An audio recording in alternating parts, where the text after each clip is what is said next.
Edward Segura dio vida a Lucía, una cabina sensorial que fusiona agua, luz, sonido y aromas para devolver dignidad y bienestar a quienes más lo necesitan. El aprendizaje que tuve que hacer de manera forzada, ¿no? Creo que la historia nace de una historia bonita de visitar a mi abuela. El mundo de startup es otro mundo. Inversores industriales que entiendan esa filosofía. Creo que las personas mayores les debemos todo. Y esa fue la motivación. Te puedo decir lo que sentí, me puse a llorar. Un prototipo, que la tenía a la mitad. Pues me alquilé una furgoneta, cargué el prototipo en la furgoneta y me fui a verlo. Esto a mí me fue muy bien en fundarme ese traje. Ese traje me dio a entender lo que esas personas podían sentir.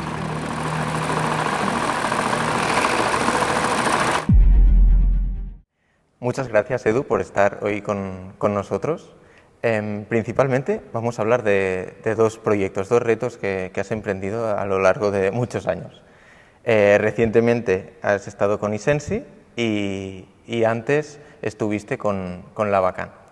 Pero antes de entrar en ello y ver cómo estos proyectos donde has desarrollado productos increíbles han llegado a ver la luz, queremos entender cuál es tu background. Tú estudiaste en un inicio diseño industrial. ¿Cómo fue este proceso? ¿Por qué entraste ahí y qué aprendiste? Bueno, bienvenidos a Isensi, gracias por venir. La verdad que los inicios fueron un poco de casualidad, porque yo cuando empecé a estudiar diseño industrial exactamente no sabía dónde iba. Sí que obviamente había ido previamente a informarme de qué era el diseño industrial, pero no me quedaba ciertamente claro. Pero cuando empecé la carrera y el ambiente y los compañeros y los proyectos de desarrollo industrial, me motivó muchísimo, y el hecho de estar en contacto y haciendo proyectos en la misma universidad con empresas privadas, haciendo proyectos reales, eso le daba una motivación extra a los estudios. En ese momento, ¿ya alguien decía que eres inventor o diseñador? Buena pregunta, es complicado, ¿no? Al principio yo creía que era un diseñador, porque quedaba muy guay decir que eres diseñador industrial, ¿no? Pero ciertamente yo veía que en cualquier cosa, cualquier producto es mejorable, con lo cual ser diseñador industrial te permite coger cualquier producto y mejorarlo. En mi caso, hubo el encaje de que el diseño encajó perfectamente con el invento, porque una cosa es diseñar un producto y otra es inventar y diseñar un producto.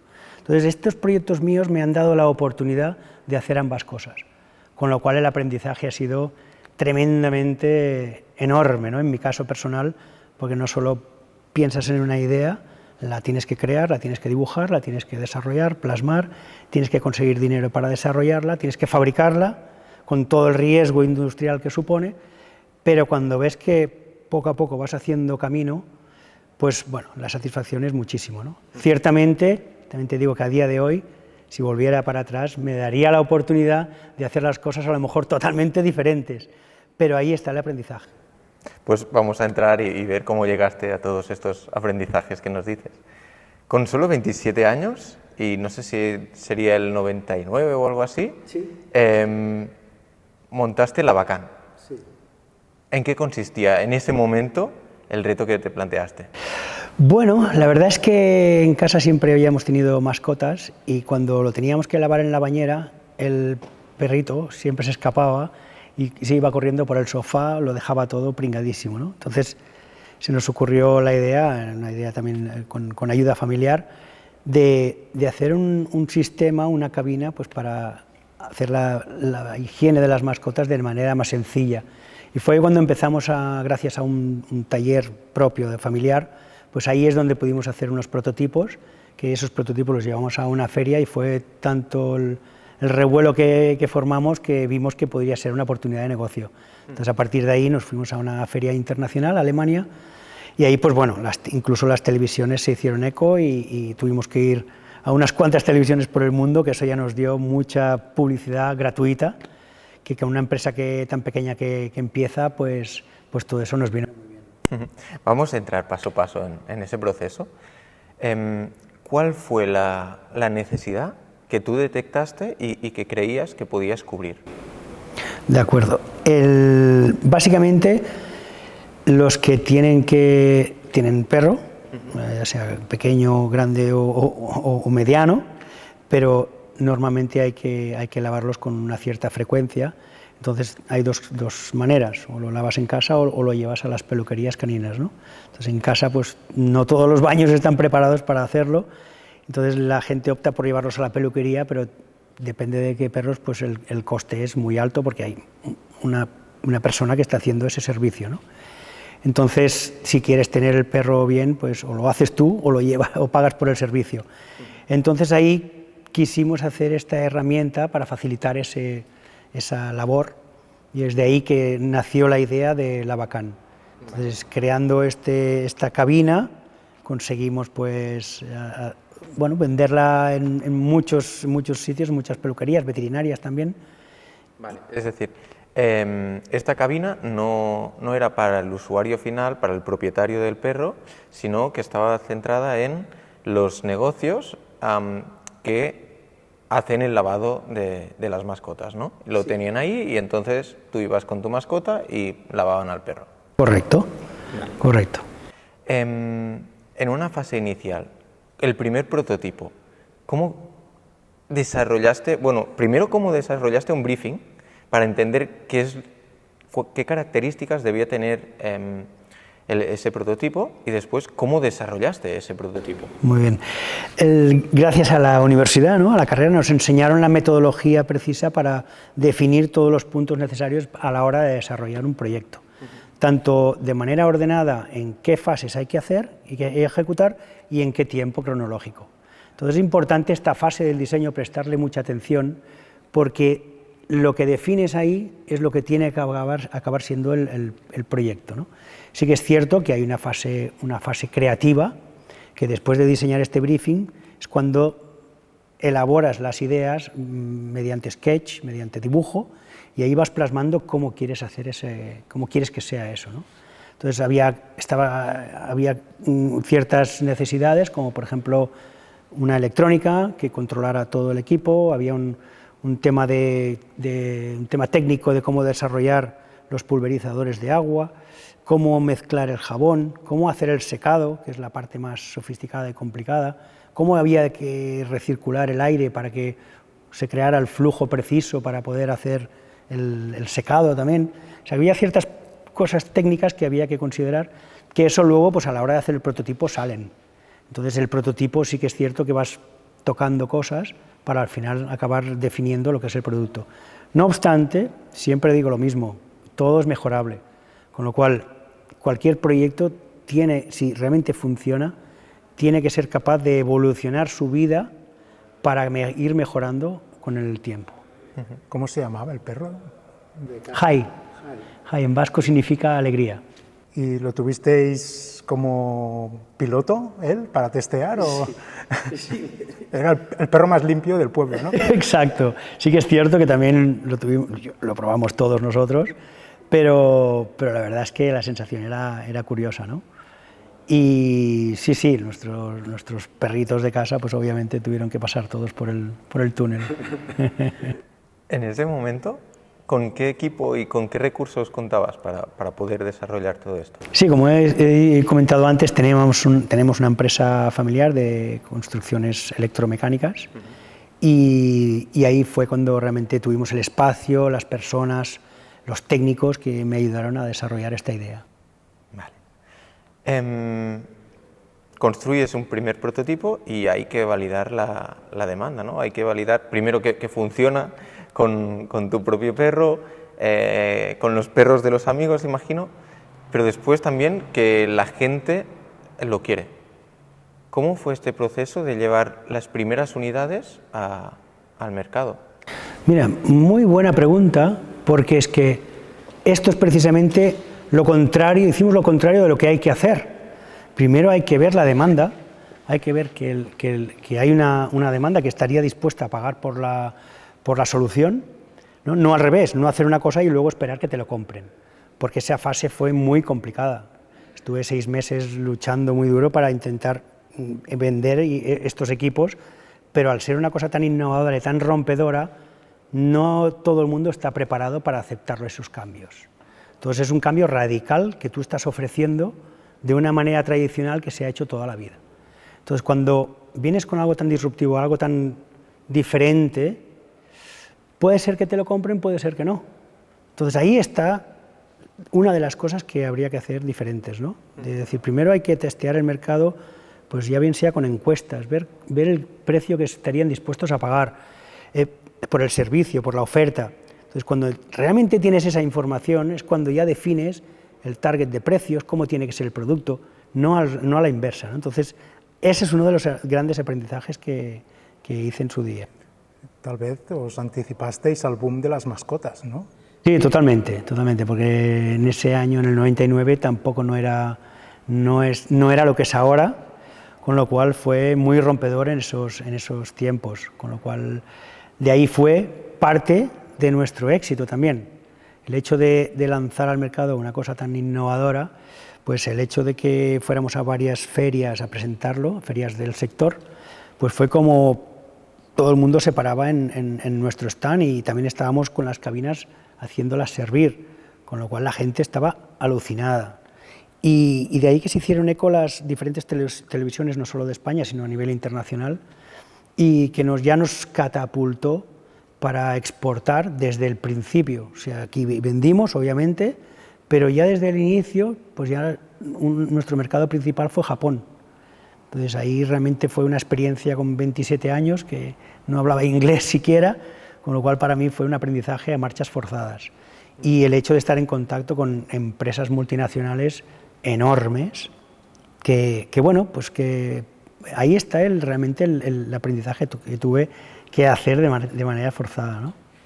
Antes de entrar en la parte del go-to-market, que lo vamos a hacer en detalle también, cuéntanos cómo industrializaste el producto. Es decir, para poderlo vender hay que cumplir algunas certificaciones, cumplir con algunas regulatorias. Es diferente el proceso que sigues para fabricar 1, 5, 10 unidades, o centenares, o miles, o volúmenes mucho mayores. ¿Cómo fue este proceso de transición desde trabajar en el taller que teníais en casa no, vamos a pasar a una producción real? Bueno, pues el proyecto se dividió en varias etapas, claramente definidas, ¿eh? Sí que es cierto que a nivel familiar pues las estábamos haciendo prácticamente de manera artesanal, una a una, sí que se hacían todas iguales, obviamente, con sus planos, con su certificación, pero el coste era elevadísimo, porque había mucha mano de obra sobre todo, muchos materiales, sobre todo la electrónica, pues utilizando autómatas. Entonces todo eso pues al final hace que el coste del producto sea muy elevado, ¿no? De ahí que a partir de ahí planteé la idea de presentarlo a un grupo industrial para que me ayudaran a fabricarlo en serie y a bajar los costes. Es ahí cuando la empresa Taurus me compró la parte del negocio para desarrollar un nuevo modelo que iba enfocado precisamente ahí, ¿no? A reducir coste y hacer un modelo que yo ya llevaba en mente para que pudieras hacer el servicio tanto automático como de manera manual. Abriendo una puerta, pues podías tener una ducha también, ¿no? Sobre este punto, ¿cuál era el estado? O sea, ¿en qué momento apareció Taurus? ¿Qué año era? ¿Y cómo estaba la compañía en ese momento? En el 2010, estaba muy tocada. Veníamos precisamente bueno, todos conocemos la crisis del 2008. Perdona, pero ha habido un salto temporal muy grande. Entonces, desde el 2000 hasta el 2010, estamos en esa fase más artesanal que nos contabas, donde vosotros mismos desarrollabais el producto en las cantidades que se necesitaban y en ese momento de crisis, que ahora nos contarás, fue cuando apareció Taurus y decidisteis hacer una apuesta para crecer el negocio e industrializar el producto. Correcto. Vale. Pues eso fue en la crisis del 2008, obviamente las ventas cayeron y la situación se volvió complicada financieramente. Entonces ahí pues tuve que corregir el rumbo y decidir qué se hacía. Entonces me apunté a un máster, a un MBA, de ahí que se habló, no lo quiero nombrar y todo porque le aprecio mucho a esta persona, de Ramón Termans, me recibió, le encantó la idea y entonces ya me integró en el grupo, en todo el holding de Taurus, ¿no? Entonces ahí pues me ayudaron también a desarrollar este nuevo modelo para dos objetivos, ofrecer un modelo diferente y a mejor coste. Entonces este modelo pues se empezó a fabricar, pero la crisis seguía golpeando. Recordar que la crisis del 2008 fue una crisis muy larga, una crisis financiera muy bestia, muy brutal, que afectó a prácticamente todos los sectores. Entonces se alargó mucho en el tiempo. De ahí que tuvimos ciertas diferencias, y fue cuando en el 2012, 2013, si no recuerdo mal, lo recompré a Taurus para volver a lanzarlo de manera privada. ¿Cómo se llega a un contrato de este estilo con una empresa como Taurus? Bueno, hay un due diligence ahí importante, una fase de negociación. ¿Quién mostró interés antes? ¿Fuiste tú que fuiste a buscarlo? Sí, yo en el máster que estaba estudiando se habló de Ramon Térmens como un ejemplo de industrial catalán de éxito y demás, y entonces pensé, pues ¿por qué no? El no ya lo tengo. Entonces llamé, me dieron su móvil particular y me dijo, venme a ver. Entonces lo fui a ver, me atendió de manera muy agradable además, me dijo su visión de cómo veía el proyecto, me dejó hablar 5 minutos, pero rápido me cortó, y cogió un papel, un boli, y me empezó a llenar allí de cómo lo veía él, y pensé, wow, ¿qué es esto, ¿no? Este hombre sí que me acaba de hacer un máster aquí en un momento. Entonces pensé, escucha, aprende y vamos a ver qué te ofrecen, ¿no? Y ahí fue cuando el grupo inversor de Taurus, con su equipo legal, pues estuvieron estudiando la empresa y de qué manera podíamos integrarlo.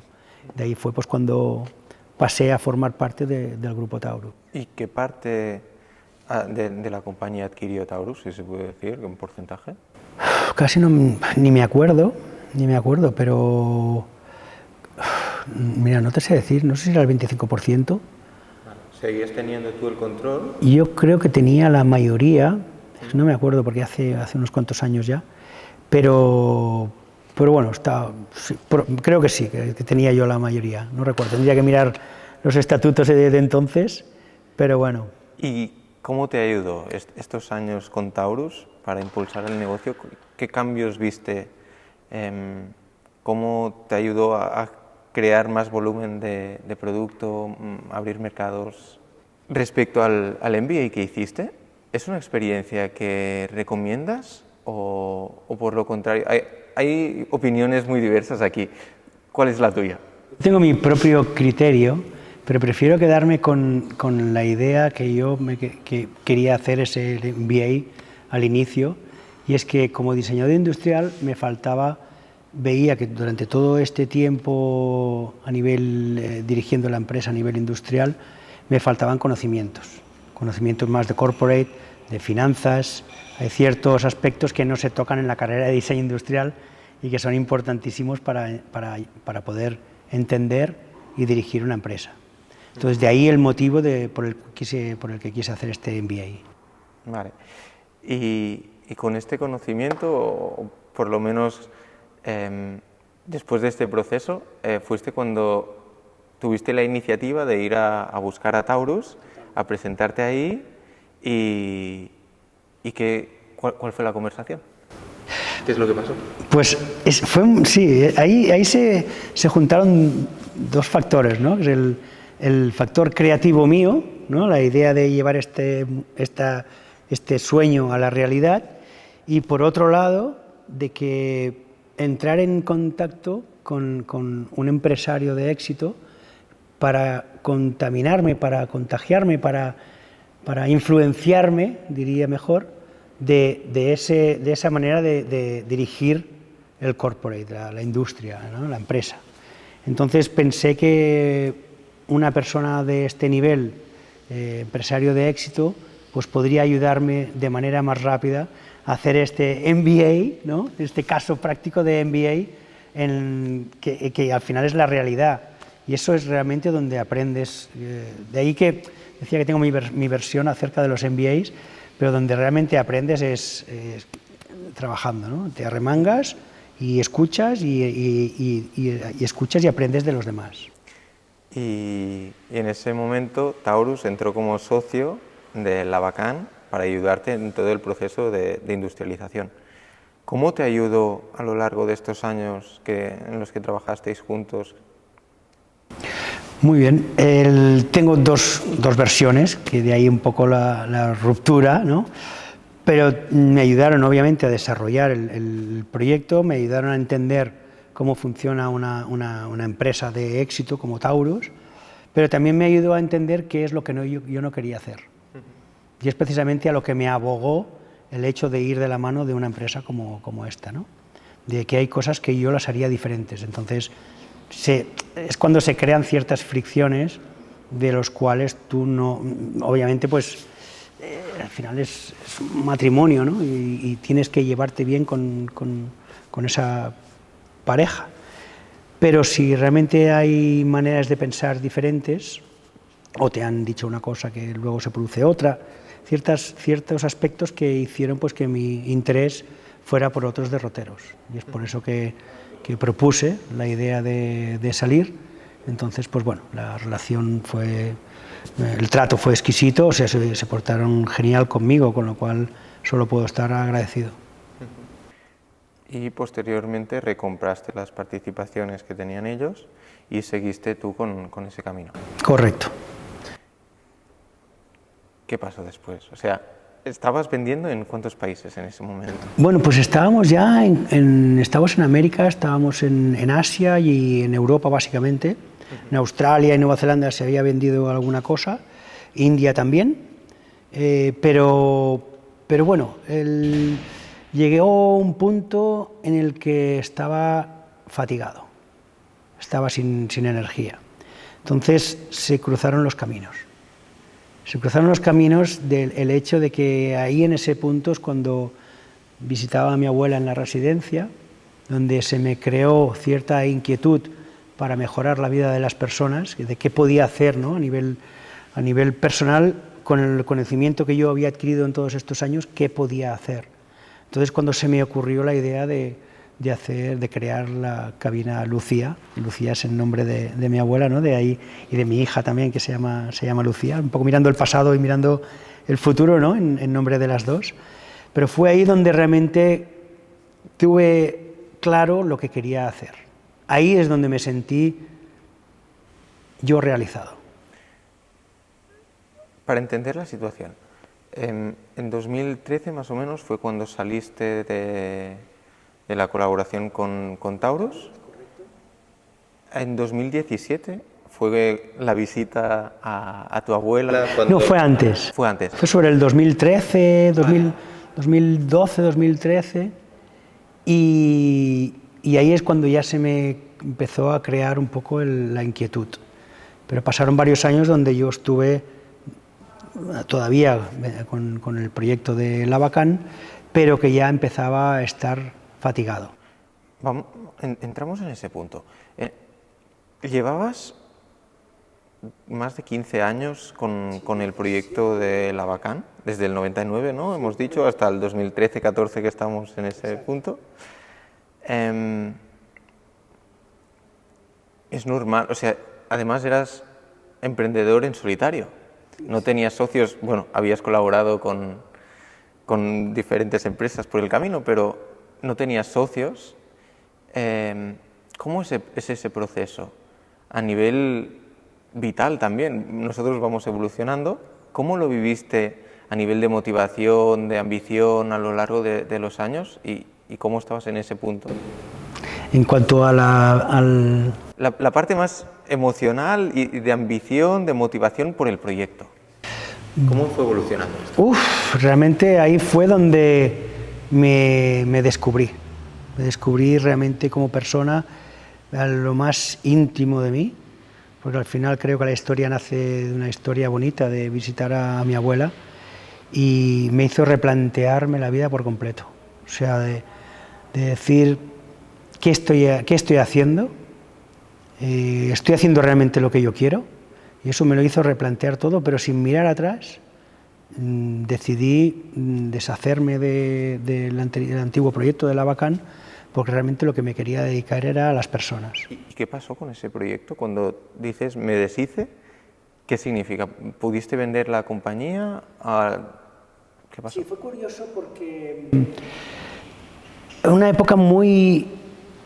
Se crearon dos situaciones, una muy estresante y la otra muy gratificante. Digo estresante porque en paralelo se juntaron los dos proyectos. Entonces era un sin vivir. Entonces no estaba ni en uno ni estaba en otro. Entonces era muy gratificante porque realmente me había encontrado a mí mismo. Sabía lo que quería hacer, ¿no? El ikigai, que dicen los japoneses, el sentido de la vida, ¿no? Encontrar ahí tu propósito. Y lo tuve claro. Entonces hubo, curiosamente, uno de mis distribuidores que quería quedarse el negocio y bueno, lo vendimos ahí prácticamente y todos los recursos que obtuve pues, se fueron para desarrollar los primeros prototipos de iSensi. Hemos evolucionado, hemos pasado de un Edu que en el 99 había terminado la carrera, había hecho sus primeros pinitos en el mundo del diseño y era pura motivación, pero sin experiencia. Y a través de esos años habías evolucionado, habías tenido un montón de experiencias, sabías qué querías, sabías qué no querías o cómo querías hacer las cosas. Y fue cuando, poquito a poco, fue naciendo el proyecto de iSensi. ¿Cómo nació? Realmente nació de una historia, como os explicaba, ¿no? Una historia muy bonita de esta inquietud de querer ofrecer algo a las personas que viven en las residencias y a sus cuidadores también, darles una herramienta para que puedan hacer de manera más cómoda y segura su trabajo. Pero sobre todo la motivación fue el ofrecer a este colectivo a veces tan olvidado, ¿no? Darle valor ahí, porque creo que las personas mayores les debemos todo. Y esa fue la motivación. O sea, creo que el respeto que les tenemos que se merecen las personas mayores, ese ahí estuvo el punto clave para que me volcara de lleno en este proyecto. ¿Qué es lo que viste cuando fuiste a la residencia? ¿Qué te llamó la atención? Pues mira, lo que me llamó la atención fue el tema de los olores. El tema de los olores, pregunté cómo hacían la higiene, me estuvieron explicando pues, los sistemas, unas grúas que tienen y tal, pero ahí es cuando pensé, ¿qué puedo hacer yo con el conocimiento que tengo de todo este histórico que llevo con el otro proyecto? ¿Qué puedo hacer para ofrecer ahí? Y entonces vi claramente que se podía hacer algo a través de la hidroterapia para, de manera más segura, hacer un dispositivo para que las personas pudieran tomar su baño, tomar su ducha, su higiene, ¿no? Oler bien, eso es un poco el efecto de oler bien, de que pasara a ser un trauma, sobre todo para las señoras mayores, que es la mayoría del colectivo de las residencias, son señoras, de cómo hacer que es un trauma el hecho de tenerse que duchar o que las tengan que duchar desnudas, a convertirlo en una experiencia sensorial. Esa, para mí, fue la clave de que quisiera volcarme en este proyecto al 1000%, de haber entendido las necesidades de ese colectivo y cómo coger eso y darle la vuelta de una manera mucho más efectiva para todo el mundo, o sea, tanto para los cuidadores, para las residencias, para que pudieran tener una mejor imagen de cómo hacen para cuidar a nuestros mayores. Y eso fue lo que me motivó para empezar un prototipo desde cero.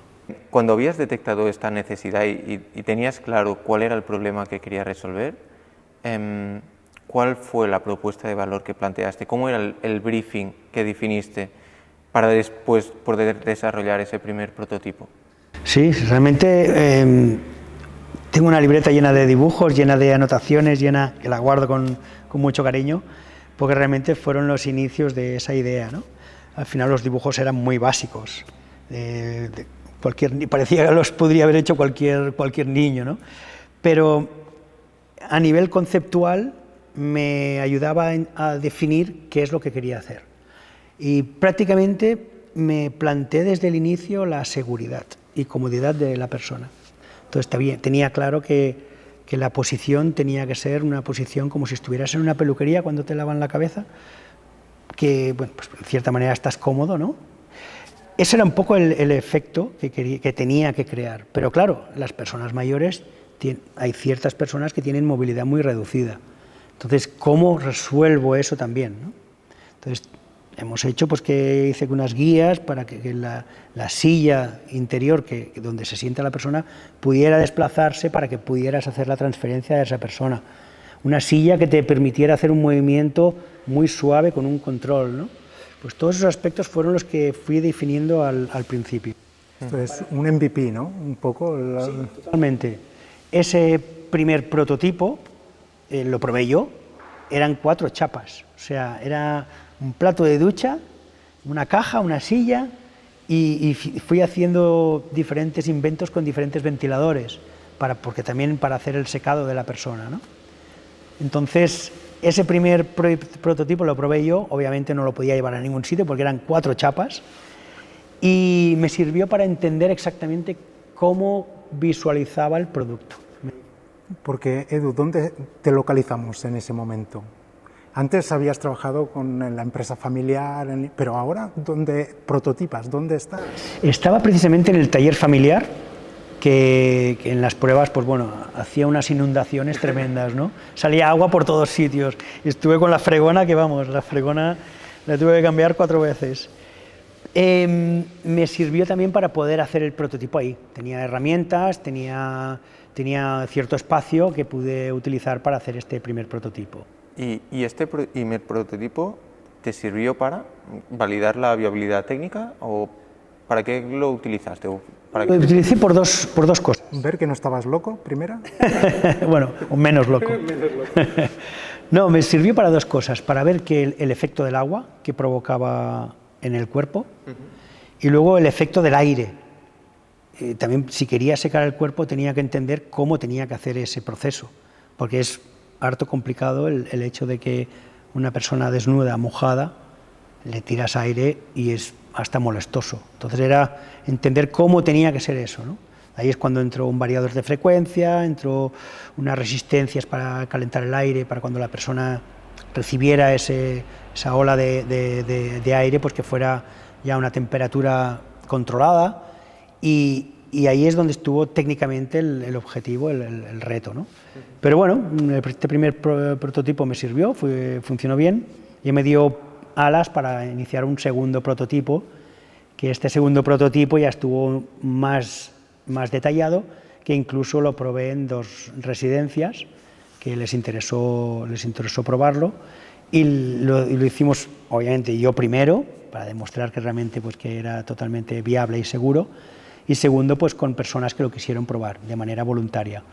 La experiencia fue increíble, os podéis imaginar para mí la satisfacción que fue recibir el feedback de estas personas, ¿no? Y de sus cuidadores, que veían cómo sonreían las personas mayores y decían, ¿cómo puede ser que estemos tan a gusto en una cosa que sea agua? Pero el hecho de sentirse protegidas con unas puertas que no las veías desnudas, ¿no? El hecho de que les demostraras cariño, que al final es lo único que necesitan, que les estás dando cariño, que te estás preocupando por sus necesidades. Eso vale oro, porque al final les brillaba la cara, y eso es lo que me decían, es que mira cómo le brilla la cara. Y eso a mí se me pone la piel de gallina, porque realmente yo vi ese efecto, lo vi ahí en persona, ¿no? ¿Qué te parece esto? Pues una cosa grandísima. Yo no recuerdo cómo crear la ducha. ¿Qué sensaciones estás sintiendo? Pues unas sensaciones buenas. Un poco caliente, fresquita. Muy bueno. ¿Te está Se puede entrar en la que quiera, yo le digo. ¿Te está relajando? ¿Te está relajando? Sí. Además soy nerviosa yo, Ya sabe la Consuelo, soy nerviosa. Y eso ya pues me dio fuerza para continuar y gracias a Dios pues tuve la suerte de coincidir con un grupo industrial, con Fluidra, que también se interesaron por el negocio, ¿no? Y invirtieron, que esa fue una experiencia única también, que si queréis os paso a contar. Sí, antes de eso, es muy interesante la parte de empatizar con el usuario, ¿no? Cuando generas estos primeros prototipos, una cosa es ver la viabilidad técnica, testear nosotros el producto, pero nosotros al final no somos los usuarios finales. ¿Qué es lo que se puede hacer en ese caso para ponerte en la piel de las personas mayores y entender cómo les afecta a ellos para poder modular o ajustar el producto a sus necesidades? Nos contabas la parte de darlo a probar directamente en esas residencias, pero ¿se puede hacer algo más o qué es lo que hiciste tú?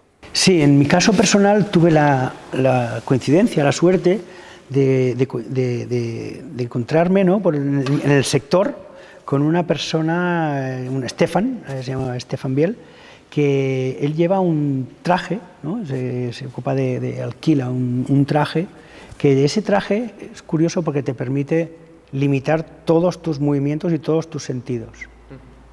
Esto a mí me fue muy bien enfundarme ese traje porque me limitó la vista, me limitó el oído, me limitó el movimiento del cuello, los brazos.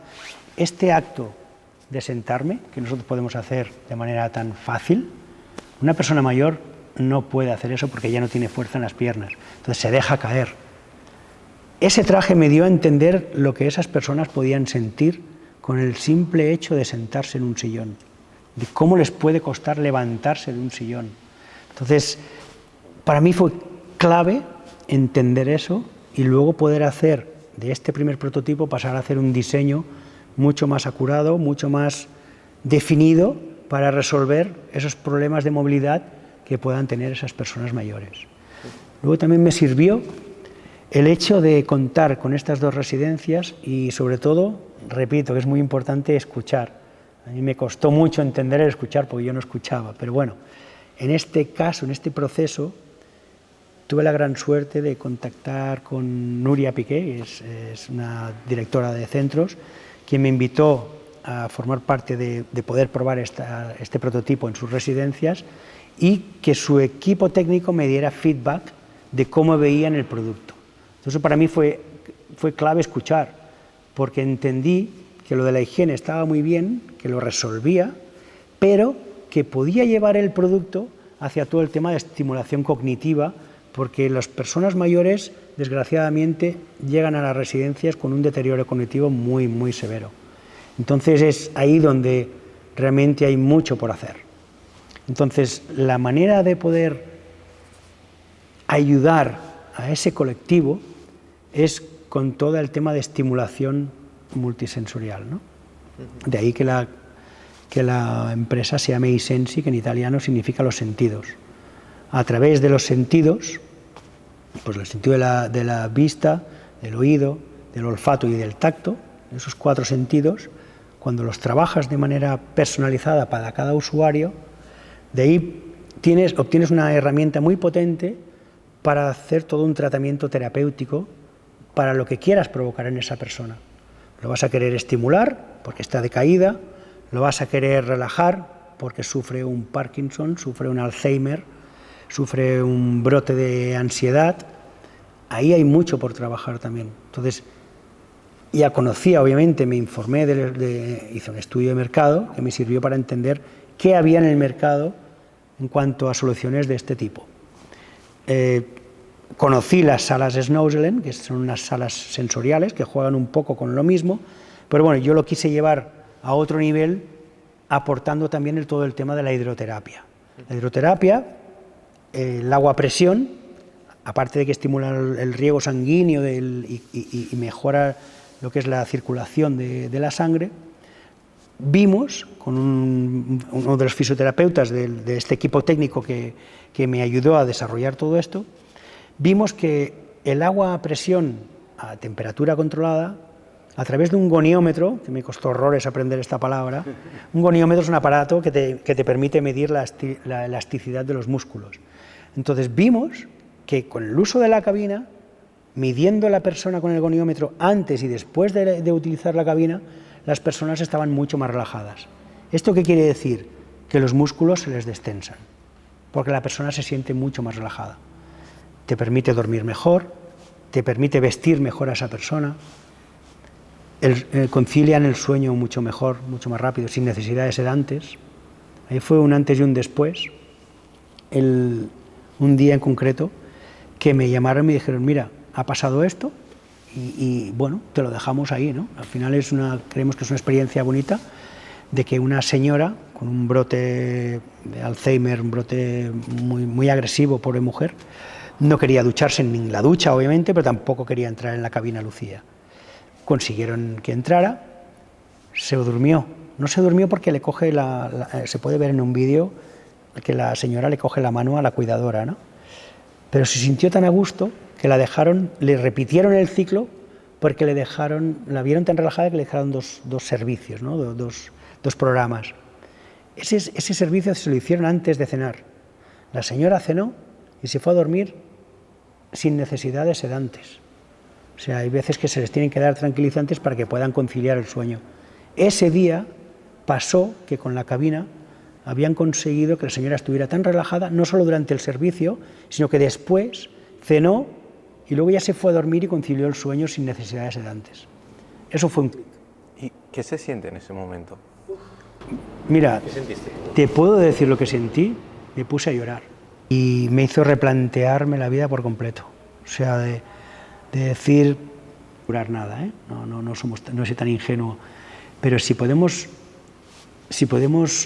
ayudar, si podemos rebajar los efectos devastadores de un Alzheimer, de una persona que sufre esa ansiedad, ¿no? Si solo que podamos hacer un poquito, ya es mucho. O sea, para mí es muy grande. Entonces fue muy emocionante. De hecho, ahí es cuando pensé que quería entender qué ha pasado ahí, y es por eso que he hablado con varios médicos para entender si mi teoría, porque yo no sé nada de médicos, obviamente, ¿no? Sería muy ingenuo, no he estudiado para ello, entonces me rodeo de personas que saben y que me pueden orientar hacia dónde va esto. Pero en concreto no hay ningún estudio, porque no había nada previo a un estudio como el que se pudiera hacer con la cabina Lucía, ¿no? Y ahí es donde entro en contacto con servicio de doctores y demás, que me dicen que están interesados en hacer un estudio. Entonces, tal vez me adelanto, pero bueno, con San Juan de Dios se está haciendo un estudio, ya hay algunos estudios observacionales de varias residencias que nos han hecho este estudio, pero que demuestran, es un estudio observacional, cuidado, no es nada concluyente, repito, no pretendo curar nada ni nada por el estilo, pero si podemos evitar pues estos brotes, los podemos de alguna manera paliar, pues bueno, bienvenido, ¿no? O sea, todo lo que podemos aportar, pues es bienvenido por nuestra parte. Pero bueno, ahí está este estudio que creo que valdrá la pena ver hacia dónde evoluciona, porque nos puede ayudar a entender muchísimo. El cerebro, obviamente, es totalmente, no totalmente, pero gran parte es todavía desconocido y queda mucho por explorar ahí. Entonces, vamos a ver, con mucha ilusión. Quedamos con muchas ganas de ver los resultados de este estudio, porque al final cuando emprendemos o realizamos proyectos de este estilo, es esto lo que realmente nos motiva a tirarlos para adelante. Si volvemos para atrás un poco, nos estabas hablando de que habías hecho un estudio de mercado y de Fluidra. ¿Qué descubriste con ese estudio de mercado y quién es Fluidra y cómo entró a formar parte del proyecto? Fue una historia, la verdad que creo que muy bonita, muy oportuna, de que yo había oído hablar de Fluidra, pero no sabía bien qué era la compañía, ¿no? Pero bueno, a través de mi red de LinkedIn tiré de contactos a ver quién conocía en Fluidra y me apareció un antiguo colega del máster, precisamente, y le llamé. Digo, mira, me pasa esto que tengo este proyecto, este producto, he hecho este prototipo y me gustaría presentárselo a Fluidra. Y ya me dijo, llama a esta persona, Xavi Servat. Entonces llamé a esta persona y me dijo, sí, venme a ver. Yo estaba haciendo un prototipo, que la tenía a la mitad. Pues me alquilé una furgoneta, cargué el prototipo en la furgoneta y me fui a verlo a Fluidra, ¿no? Y entonces me dijo, esto está muy bien, esto es muy chulo. Dice, en 15 días, Joan Planas, el presidente, en paz descanse, el presidente de Fluidra, viene con su equipo, había unas 10, 12 personas, me gustaría que lo presentaras. Y yo, pues, bueno, tenía el prototipo a medias, o sea que os podéis imaginar en 2 semanas trabajando día y noche para acabar ese prototipo. El día antes salió del horno, o sea, recién pintadito. Lo cargué en la furgoneta otra vez y me fui a presentarlo a Fluidra. Entonces, presenté el estudio, ¿no?, mi visión del negocio en un PowerPoint y, curiosamente, el señor Planas me dijo, esto no me gusta. Y yo me quedé como diciendo, pues, un jarro de agua fría, ¿no? Me recuerda a la edad que tengo. Y ya, pues ya se relajó todo bastante más, ¿no? Entonces nos dijo, dice, mira, me ha encantado la presentación, y yo le dije, todavía hay más. Y justo en la nave de al lado me habían dejado un espacio, una nave vacía, imaginárosla, una nave industrial vacía, donde había un foco, solo un foco que iluminaba el centro de la nave. Yo tenía la cabina con una lona negra y fuimos todo el equipo, nos movimos de la sala de la presentación del PowerPoint, nos movimos todos para la nave, que estaba justo al lado, y todos estaban un poco como, ahora ¿qué trae, ¿no?, qué vende? Claro, saqué la lona negra y apareció la cabina recién pintada, brillaba, o sea, brillante, y todos como diciendo, ¿cómo? ¿Esto realmente funciona? Entonces la puse en marcha, se iluminó la pantalla y funcionó y empezó a salir agua. Dijeron, no nos lo podemos creer. Y el señor Planas ahí dijo que era uno de los proyectos más impresionantes que le habían presentado a nivel de uso, a nivel de prototipo, ¿no? El prototipo estaba muy currado, llevaba 2 meses trabajando en el prototipo, ¿no? Quedó espectacular. Entonces ahí mismo me dijeron que me invertían y pasé a formar parte de la aceleradora de Fluidra, donde se invirtió un dinero y me ayudaron también a acelerar esta fase inicial en Presit, que tan complicada es para los emprendedores, de que alguien con un mero prototipo y una presentación en PowerPoint, pues te inviertan ahí para poder empezar con tu andadura empresarial, ¿no? Entonces, eternamente agradecido. ¿Cómo fue este proceso de aceleración? ¿En qué te ayudó? Me ayudó financieramente y luego a nivel de servicios. Tal y como había hecho previamente en el otro proyecto, había aprendido de mis errores y esta vez quise hacerlo diferente. De ahí que el hecho de ir de la mano con Fluidra pues también me ayudó a entender procesos industriales, a poder formar parte, ¿no?, de este conglomerado de startups y aprender mucho del mundo de la startup. El mundo de startup es otro mundo paralelo, yo creo, porque es una manera de funcionar. O sea, tienes que estar preparado para momentos buenos y momentos menos buenos. Disfrutar los momentos buenos y aprender de los momentos no tan buenos, por no decir malos. Aprender, siempre aprender.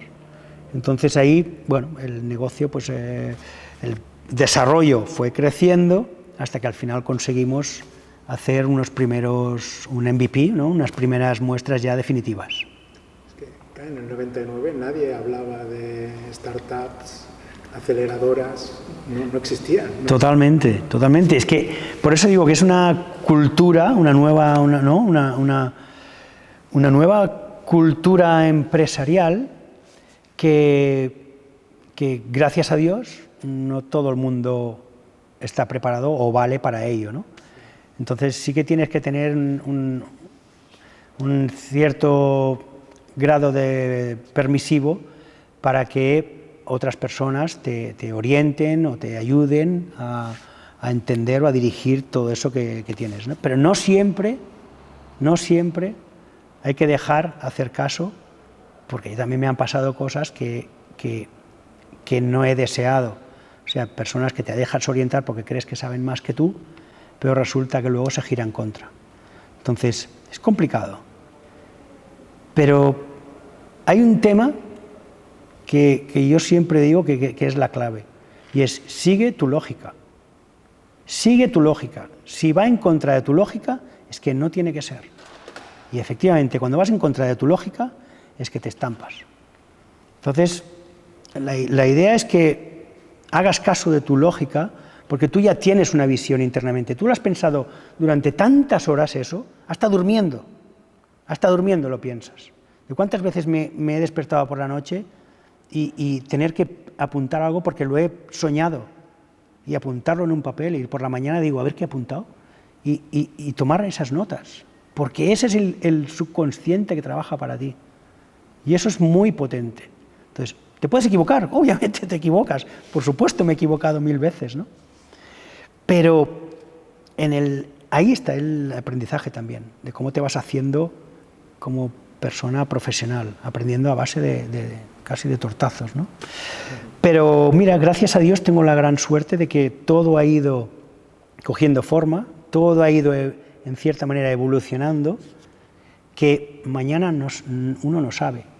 Porque, por ejemplo, os estaba explicando que ya estábamos con estos primeros prototipos, ¿no? Prototipos ya estábamos con esta preserie para entregar a clientes. Y con uno de los socios donde estábamos fabricando, en una fábrica en Cervera, el 1 de julio del 2019 se quemó la nave completamente y quedó un solar, no quedó nada. Y todos los primeros prototipos, todo el material que había comprado para eso, se destruyó por completo. Entonces, el día 2 de julio fui a Cervera y todavía veía las llamaradas y el humo que salía de allí y pensé, bueno, pues hasta aquí ha llegado la andadura. Son aspectos que ya se escapan de mi control. Ya no puedo continuar. ¿Qué puedo hacer? Ya no, como startup no tengo dinero, no, tengo la idea, sí, muy bien, la ilusión, pero no tengo recursos. Me duró un día. Al siguiente día, el 3 de julio, dije, vale, esta es la situación, ¿qué puedo hacer al respecto? ¿Echarme a llorar? ¿O puedo ponerme a trabajar? Entonces, a raíz de pensar cómo podía solventar la situación, crítica, obviamente, pero bueno, una semana antes, es que todo es curioso porque cómo enlaza una cosa con la otra. Una semana antes había presentado aquí en el centro de empresario de Can Roqueta, aquí en Sabadell precisamente, había presentado el proyecto en un concurso de emprendedores, donde se presentaban otros colegas de emprendeduría, ¿no? de startups, y ganamos el primer premio. Curiosamente, el premio eran 1.500 euros. Una semana antes del incendio. En septiembre, obviamente, ya no tenía recursos. Fue la época donde incluso no tenía ni sueldo. Curiosamente, me llamaron y me dijeron que me iban a hacer el ingreso de los 1.500 euros del premio que habíamos ganado una semana antes del incendio. Esos 1.500 euros, parte de esos 1.500 euros los utilicé para pagar a la abogada para que me ayudara a ver qué pérdidas habíamos tenido para poderlo presentar al seguro. El seguro respondió y nos dieron nuestra parte que nos pertocaba. Con eso obviamente no podía volver a arrancar. Gracias a Dios se habían salvado los moldes que estaban en otra nave. Eso fue clave también para que pudiera continuar con el proyecto, ¿no? Pero curiosamente en septiembre me llama el proveedor de los chasis y me dice que él en su nave tiene un chasis. Me llama el de los plásticos y me dice que él tiene un conjunto de plásticos. Me llama el de la electrónica y me dice que tiene un juego de electrónica ahí que había guardado. No querían que y dijo, no, y pensé para mí mismo, es que ¿qué más claro no se puede decir? Tengo que hacer esta cabina. Y recuperé piezas del incendio, las que pude lograr reconocer, las pulí y las pinté de amarillo. Los chasis son de color negro. Las pinté de amarillo para que resaltar, ¿no? Es el ave fénix que sale de las cenizas, ¿no? Monté esta cabina, la instalé en una residencia, fui a un programa, bueno, un foro donde pude presentar en la Fundación La Caixa, pude presentar delante de 400 residencias, vieron que realmente había sido capaz de hacer otra vez el proyecto, ¿no? Y entonces ahí empecé a poder captar ventas, gracias a esta cabina que me permitió de tirar adelante. Ahora vamos a entrar a la fase de las ventas y de esta industrialización, pero hay un mensaje en lo que nos acabas de contar que creo que es... Unos cuantos. Unos cuantos, que es muy relevante, y es esta historia, que es muy bonita, con el ave fénix que resurge de las cenizas, no siempre termina bien, y hay momentos que son extremadamente duros. Termina bien o no termina bien en función de la resiliencia que tú tengas y mil aspectos que ni siquiera puedes controlar. Pero estos momentos en los que no va bien, en los que estás por tirar la toalla, ¿cómo los afrontas? Una pregunta intensa y profunda, ¿eh? Una vez pensé en abandonar, pero me enfadé tanto conmigo mismo que me estuve maldiciendo varios días de decir, porque ¿cómo se me ha ocurrido pensar en abandonar? ¿Cómo se me ha llegado a ocurrir? Y me enfadé conmigo mismo. Pensé, quítatelo de la cabeza, el destino quiere que continúes, te ha dado alas para que puedas fabricar esta cabina, o sea que esta es tu obligación. El destino me dijo que esa era mi obligación, con lo cual hice caso y fabriqué esta cabina. ¿Y qué es lo que te da en ese momento la fuerza para seguir? O sea, es esa llama que hay dentro tuyo, que te sigue impulsando, decir, voy a seguir. ¿Qué es? O sea, ¿qué es lo que te produce esa motivación? Lo voy a decir muy claro porque esto es el amor que sentían mis abuelos entre ellos, lo que me dio fuerza para continuar. El amor de mis abuelos. Eso fue. No me da reparo en decirlo porque al final es una historia bonita y creo que todo lo que nace del amor hay que contarlo, ¿no? Entonces, bueno, eso supongo que no todo acaba ahí, ¿eh? No todo acaba ahí porque conseguimos cobrar del seguro, pedimos un ENISA, nos conceden un ENISA, pero 6 meses más tarde viene el COVID y nos encierran a todos. Entonces, gracias a Dios, había recibido la compra que había hecho de electrónica. No sé si os acordáis después del COVID, que hubieron líneas de coches paradas porque no había electrónica. Yo había hecho mi propio acopio de electrónica, no sé por qué, y tenía electrónica en stock. Y eso me permitió, durante la fase del COVID, en el garaje de casa, porque no podíamos ir a ningún lado, construí 5 cabinas con el dinero que había recibido de ENISA y del seguro. Esas 5 cabinas, la Fundación Fluidra, pues se portó muy bien, entendió realmente la situación del COVID con las residencias, todo lo que se sufrió, que no caiga en el olvido, y hicimos 4 donaciones. O sea, entre Isensi y la Fundación Fluidra decidimos de las 5 cabinas, 4 donarlas a residencias y hospitales que lo habían pasado tan mal durante esta época, ¿no? Hicimos un concurso de relatos, de que las residencias nos enviaron escritos de cómo estaban viviendo la pandemia. Eso lo guardo como era un paño, porque me escribieron poetas, me escribieron directores de centros, me escribieron las personas mayores que vivían en la residencia, nos escribieron familiares, y con todos esos relatos hicimos estas 4 donaciones con las residencias y hospitales que nos habían escrito. Entonces esa época, bueno, fue muy dura, pero conseguimos sobrevivir gracias tanto al dinero adquirido de este crédito con ENISA como de la ayuda y la aportación de la Fundación Fluidra también. Qué bonito es cuando en los momentos más duros nos unimos, ¿no? Sí. Las personas para lograr cosas increíbles. Pasaron cosas increíbles durante el COVID. Yo creo que fue un aprendizaje para todos. Por eso está bien recordarlo, porque no tiene que caer en el olvido. Bueno, el tiempo pasa muy rápido y nos olvidamos, ¿eh? Sí, sí. Sí, pero bueno, es una época que fue marcada sobre todo por toda la gente que lo dio todo, gente que se fue. Y fue bonito porque muchos de los relatos que nos enviaron, con estas cabinas que donamos, estos poemas incluso, los pusimos pegados en las cabinas, ¿no?, con letras adhesivas, y quedan ahí. O sea, eso está ahí para siempre. Entonces, en recuerdo, ¿no?, de todas esas personas que nos abandonaron, pues que no caigan en el olvido. Y no, todo ello forma parte también de la historia de Isensi. Vaya inicios, sí, sí. No hace falta pasar por todo esto siempre. Bueno, ya no sé qué más tiene que pasar. Cada uno tiene su historia. Al salir de la pandemia, habías construido estas 5 unidades, que donasteis 4 de ellas. ¿Cómo evolucionó la producción de las cabinas?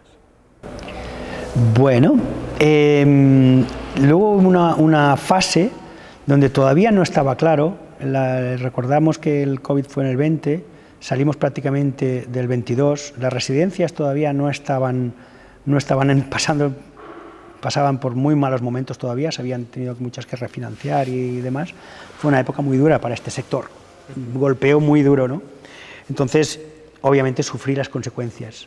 Isensi sufrió mucho económicamente, tanto que tuve que buscar pues financiación a nivel externo para poder sobrevivir, básicamente, ¿no?, estos inicios de arrancada de proyecto, que con todas las dificultades que había habido, pues la caja se va vaciando también. Entonces contacté con una persona que me presentó a la vez a un colectivo de inversores, de pequeños inversores que apostaron por la idea, apostaron por ayudarme, y cerré una ronda puente de 150.000 euros que me ayudó también a fabricar estas cabinas y luego venderlas, ¿no? Y con ese dinero pues empezar un poco a girar la rueda.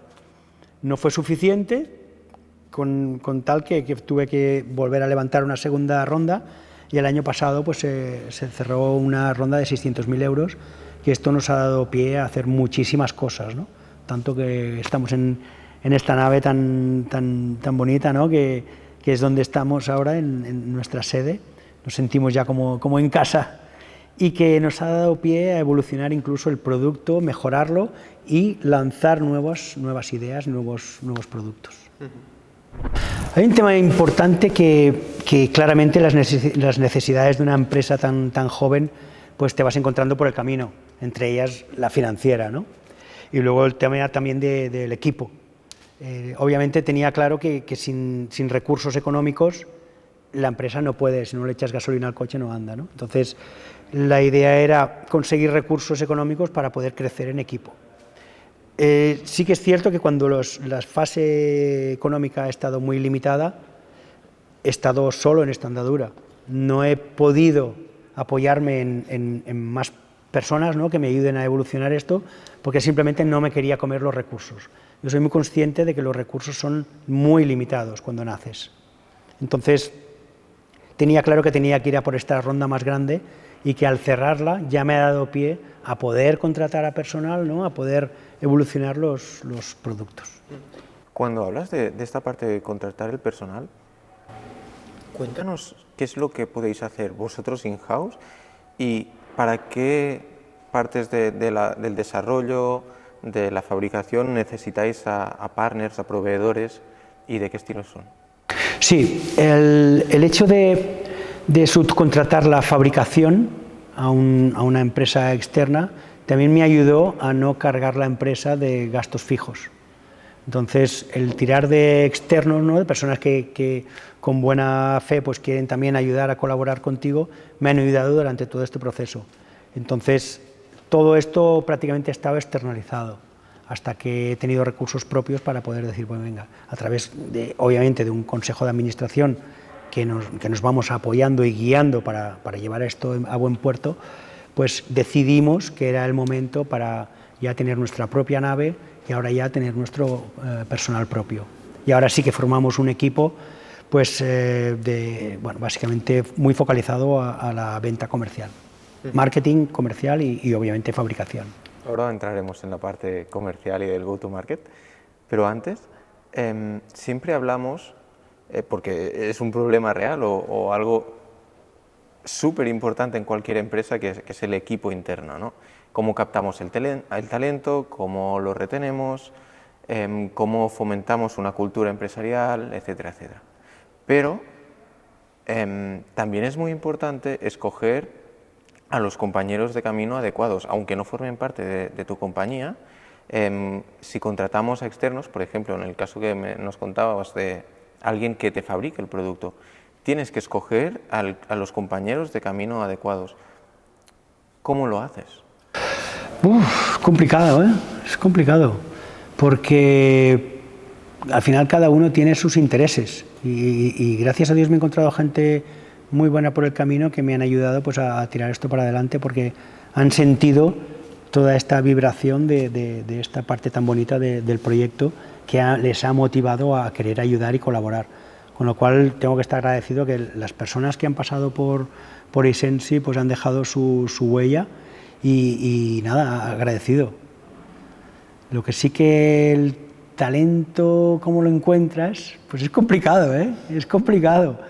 Pero esta fase ha sido también una fase lenta, pero porque he querido seleccionar las personas que han formado parte o que están formando parte del equipo. Pero siempre digo lo mismo, digo, esto es un proyecto muy humano, que tienes que sentir eso. O sea, este ADN de cómo nació Isensi, o la cabina Lucía, esta parte tan humana, tan bonita, eso tienes que sentirlo. Es lo primero que les digo. Tenéis que sentir eso para entender la filosofía de hacia dónde vamos. Y sí, rápido es una parte emocional que tiene la compañía muy bonita y que todo esto pues obviamente hay que remar porque con lo emocional no vives, ¿no? Pero todo focalizado pues obviamente a ofrecer un buen servicio, a ofrecer lo mejor de nosotros a través de la venta de las cabinas o el renting, que también lo ofrecemos por renting, ¿no? Nos has hablado de la propuesta de valor, nos has hablado de toda la historia de la compañía, pero esto hay que transmitirlo de caras afuera también, hay que llegar a los clientes potenciales.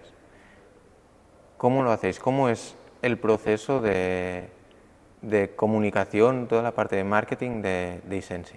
Vale.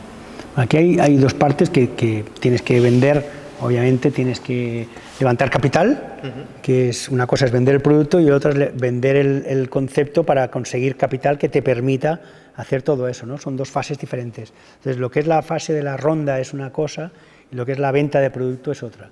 Entonces, el marketing lo tenemos subcontratado con una empresa que prácticamente está in-house porque prácticamente están focalizadas a ayudarnos a lanzar Isensi en su mejor versión.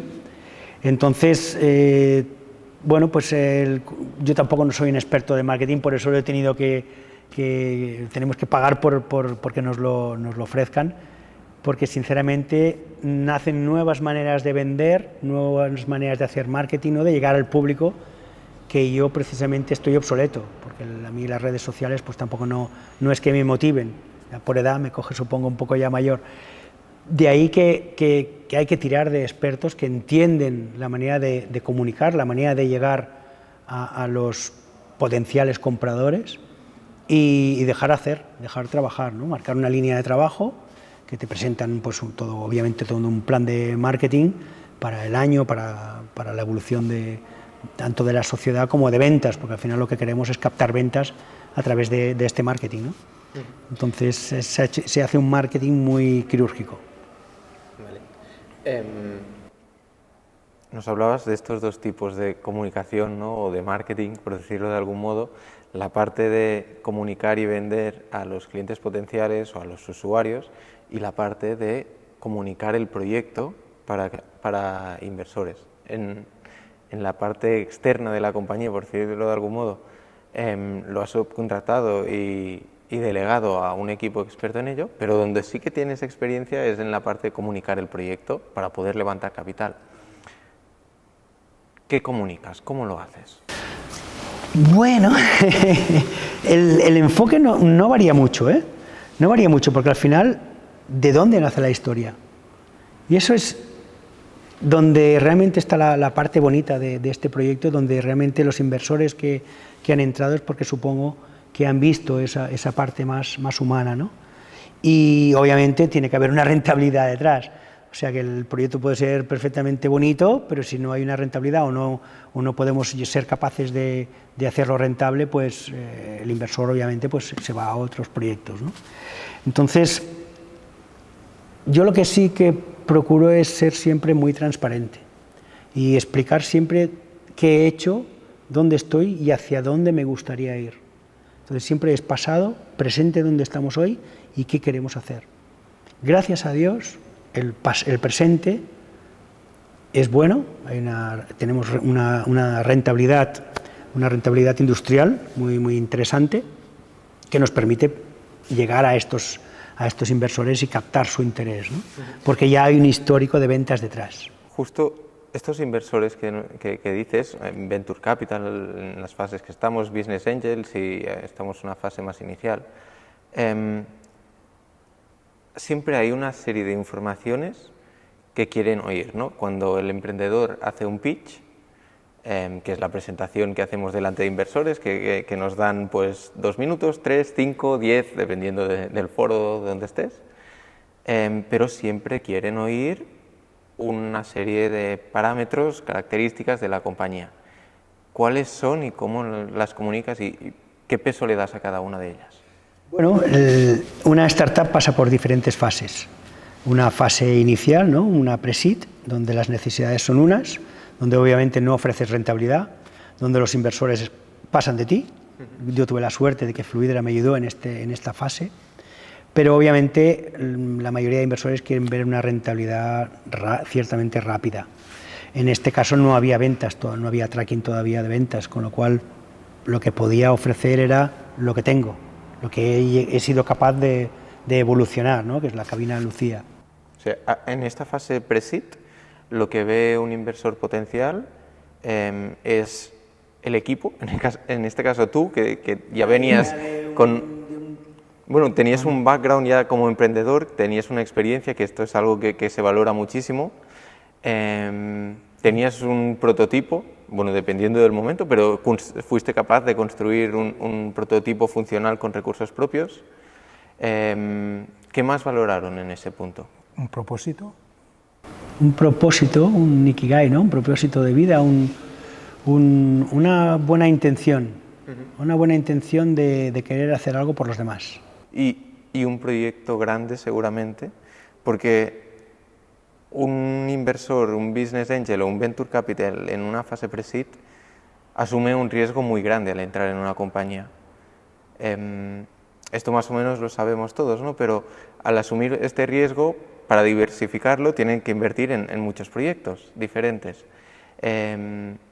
Y hay muchas estadísticas, seguramente todas son falsas, pero se habla de que 1 de cada 10 funciona, 1 de cada 100, 2 de cada 10, cada uno dirá su número, pero hay que diversificar y sea cual sea el número, el porcentaje de acierto que tenga cada inversor es bajo, con lo cual la rentabilidad que tiene que sacar de una inversión, del éxito que salga, tiene que ser muy grande. No te vale hacer... No, es un negocio que va a ir tirando. No, esto no me compensa todos los fallos que pueda tener al invertir. ¿Cómo vendes ese potencial de crecimiento? Eso costó mucho, porque la mayoría de foros que iba de inversores, emprendedores, todos buscan la rentabilidad rápida, ¿no? Que son las apps, básicamente, todo lo que es app, y todos mis colegas de presentación eran apps, y yo con mi proyecto industrial con todo el riesgo que supone eso. El riesgo industrial está ahí, o sea, hay que fabricarlo, tiene que funcionar, tienes que ser capaz de todos esos engranajes de proveedores, clientes, de ser capaz de casar todo eso para que funcione bien. Entonces el riesgo es muy alto. Tuve muchos nos, hasta que conseguí un sí en una primera fase. En una segunda fase, obviamente, vas a por una ronda un poco más grande. Tuve nos, muchos nos, pero al final conseguí unos sís, que me ayudaron también. porque veían en el proyecto esta parte más humana, esta parte más incluso de humana, pero también de business, de que estamos en un sector que está en crecimiento. Entonces, tiene riesgo, claro que tiene riesgo, pero estamos viendo la evolución de la pirámide de la población que se está invirtiendo, nos estamos envejeciendo, sobre todo Europa, y España va a ser uno de los países más envejecidos. Entonces, ahí hay un modelo de negocio que también hay que explotar. O sea, hay que a la Silver Economy, que es donde realmente puede estar incluso el dinero, o el grueso del dinero, van a tener necesidad de ofrecer o de que les ofrezcan servicios o que les ofrezcan bienestar. La Silver Economy es un grueso de la población que tiene dinero, la que hay ahora tiene dinero, y que están dispuestos a gastar dinero por soluciones que les permitan vivir mejor. Entonces ahí es donde entramos nosotros. Entonces los inversores ven esto también, o sea, no ven la parte también bonita, que también, pero ven la parte del negocio. Entonces eso hay que explicarlo muy bien. Eso hay que estar muy bien documentado, tener perfectamente todo definido, estudios de mercado, hacia dónde te diriges, tener el discurso muy claro de hacia dónde estás y hacia dónde vas, sin dudar. Y algo que es muy cierto es que en el ecosistema actual hay muchos inversores que tienen experiencia en el mundo del SaaS, de las aplicaciones, pero hay muchos menos éxitos por la parte industrial. ¿A qué tipo de inversores recomiendas ir a un emprendedor que tenga un proyecto industrial entre sus manos? Wow, pues sobre todo inversores industriales que entiendan esa filosofía, porque le va a costar menos llegar a este inversor, ¿no? Este inversor industrial que entiende eso, que no a otros inversores que se dedican a otro tipo de inversiones como el SaaS, como las apps, que buscan tal vez una rentabilidad más rápida, explotando pues, una aplicación y pues, bueno, creciendo con números desorbitados, que obviamente de los 1.000 millones de apps que hay, pues también las estadísticas dicen que un tanto por ciento muy pequeño llega al éxito, ¿no? Pero bueno, está ahí, las estadísticas son esas, el inversor juega al riesgo también, saben lo que hay. Entonces te encuentras, depende de la fase que estás, te encuentras los inversores pues, que invierten en tickets más pequeños, o depende de la evolución que hayas hecho como compañía, si has sido capaz de estar en números positivos, en EBITDA positivo, como ya es nuestro caso, pues ya despiertas más el interés de un ticket más grande de inversor, ¿no? Genial. También a lo mejor nos faltaban referentes, ¿no?, en este mundo industrial, y ahora vosotros ya podéis ser un referente para futuros inversores que puedan valorar que invertir en emprendedores industriales a lo mejor es más lento, ¿no? Es lento y con mucho riesgo. Sí que obviamente tenemos que hablar desde la humildad, porque todavía somos muy pequeñitos en comparación con lo que queremos llegar a ser, ¿no? Pero bueno, los datos ahora mismo son buenos, estamos en positivo, con lo cual es un buen momento para captar ya una inversión grande para llevar a cabo nuestro plan de negocio a 5 años. Para terminar, cuéntanos ese plan. Es decir, en 5 años, ¿dónde va a estar Isensi? Bueno, puedo hablar de cifras, porque realmente es lo que me gustaría, ¿no? Lo deseamos y lo que estamos trabajando para conseguir, que es en 5 años estar facturando 20 millones. Pero bueno, necesitamos un dinero también para llegar a hacer eso. Entonces este dinero, ahora mismo estamos en ronda para levantar este dinero que necesitamos y que nos permita por fases pues, ir haciendo este crecimiento, que básicamente pasa por crecer en dar servicio de atención al cliente, para evolucionar los productos que ya tenemos, pero no para hacer más, sino para hacerlos mejor, porque todo es mejorable, y sobre todo para internacionalizar la empresa. Tenemos claro que estamos en un sector muy pequeñito en comparación con el sector a nivel global, lo que supone el tercer sector, la gente mayor en Europa, en Escandinavia, en Estados Unidos, en Asia, ¿no? Lo que puede llegar a suponer pues que si hacemos las cosas bien y somos capaces de levantar esta ronda y seguir trabajando como lo estamos haciendo, pues pasa por un proceso internacional que esto nos tiene que ya llevar a un mercado más global que nos permita pues, hacer un crecimiento exponencial. Pero bueno, mucha cautela, prudencia, esto siempre lo digo con boca pequeña porque soñar está bien, hay que tener claro hacia dónde vas, pero lo que cuenta es hoy, como dicen en el fútbol, ¿no? Partido a partido, y lo que cuenta es lo que estamos haciendo hoy. Con lo cual, pues gracias a Dios cuento con la confianza de los inversores actuales que tengo y que creen en el proyecto, creen en la magia de iSensi y pues ahí estamos, ¿no? Luchando para tirar esto hacia adelante y que sobre todo lo que deseamos es que contra más personas puedan disfrutar de la terapia con las cabinas y todo este concepto que hemos creado, pues ese es nuestro objetivo, ¿no? Eso es al final lo que se lleva. Estoy seguro de que así será. Muchas gracias a ti por acogernos hoy en estas nuevas instalaciones, por abrirnos las puertas no solo de las instalaciones, sino también de toda esa historia de resiliencia en los diferentes proyectos. Muchas felicidades por lo que has conseguido y mucho ánimo por todo lo que vendrá. Gracias a vosotros por al final. No lo había nunca contado tan en detalle, ¿no? Y me ha hecho recordar y pensar muchas cosas, muchas emociones, por arriba y por abajo, obviamente, ya lo habéis visto que ha pasado de todo, pero el hecho de que nos hayáis dado la oportunidad de dar voz a esta historia, ¿no? Que veremos. Ahora, a día de hoy, pues aquí estamos, estáis invitados siempre a venir y, obviamente, a probar nuestros equipos. Un placer, Edu. Gracias, Edu.